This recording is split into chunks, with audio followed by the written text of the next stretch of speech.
এই যে দেখছেন, এটা আমার বারান্দার খুবই জনপ্রিয় একটা ফুল গাছ। তো এটার মধ্যে সবসময় এত সুন্দর করে ফুল ফুটে থাকে।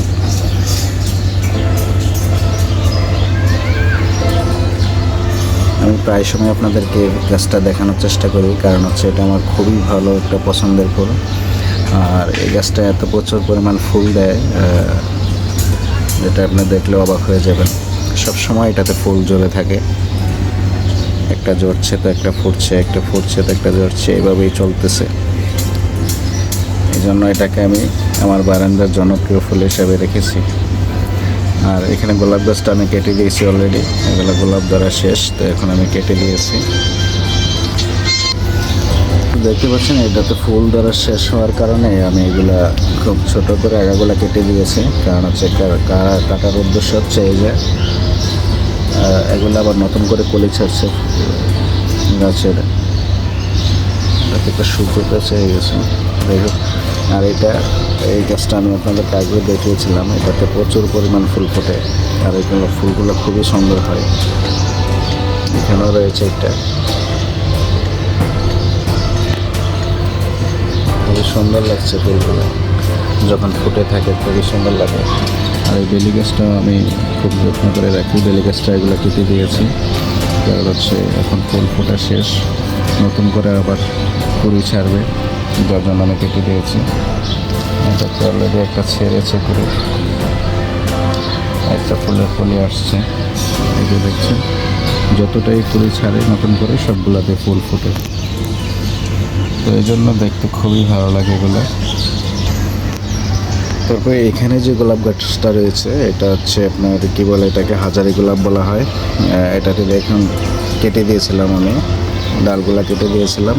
এই যে কেটে দেওয়ার কারণে এটাতে প্রচুর পরিমাণ কলি আসছে।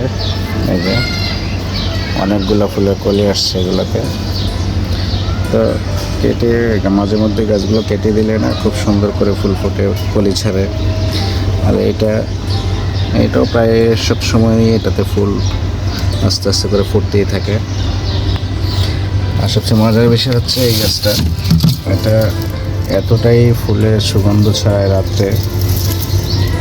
এগুলা অনেক বড় হয়ে যাওয়ার কারণে আমি এগুলো কেটে আবার সবগুলো ছোট করে দিয়েছি। এখন দেখেন নতুন করে খুব সুন্দর করে কুড়ি ছাড়ছে। এই যে এগুলো অল্প দিনের মধ্যে আবার বড় হয়ে যাবে, আবার ফুল ফোটা শুরু হয়ে যাবে। আর এগুলো ফুলগুলো খুবই সুন্দর, মিষ্টি একটা গ্রান। আর এগুলো হচ্ছে বাগান বিলাস। বাগান বিলাসটা অনেক বড় হয়ে গেছে প্রায়, এগুলো কেটে দিয়েছিলাম আমি, আগাগুলো কেটে দিই মাঝে মধ্যে, অনেক বড় হয়ে ছড়িয়ে যায়। তারপরে এই যে এগুলো দেখতে পাচ্ছেন, এগুলোতে ফুলটা অনেক সুন্দর হয়।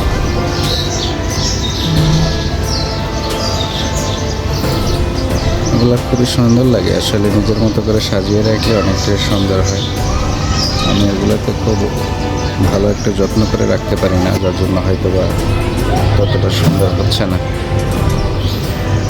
আর এখানে পুদিনা গাছটা দেখতে পাচ্ছেন অনেকটা কেমন জানি হয়ে গেছে। আজকে কয়েকদিন ধরে পানি দেওয়া পড়ে না, আমি কোনো একটা কারণে ছিলাম না কয়েকদিন, যার কারণে এগুলোতে একটু পানি কম পড়ার কারণে একটু মিসিং হয়ে গেছে।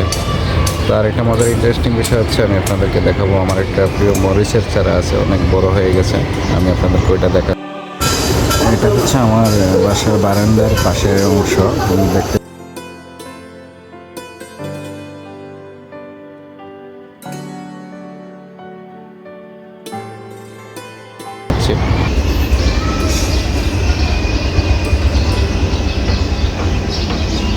এই যে দেখতে পাচ্ছেন মরিচের চারাটা, এটা অনেক বড় হয়ে গেছে।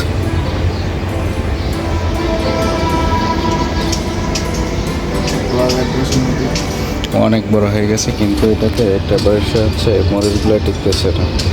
অনেক ফুল ফোটে কিন্তু মরিচগুলো থাকতেছে না, কোনো একটা পোকা আক্রমণ করেছে যার জন্য মরিচগুলো টিকতেছে না। এই যে এখানে একটা মরিচ দেখা যাচ্ছে, কিন্তু এটা মরিচগুলো ঝরে পড়ে যাচ্ছে পোকার কারণে। এটাতে পোকার ওষুধ দিতে হবে, পোকার ওষুধ দিলে হয়তো বা খুব সুন্দর করে আবার ধরা শুরু করবে।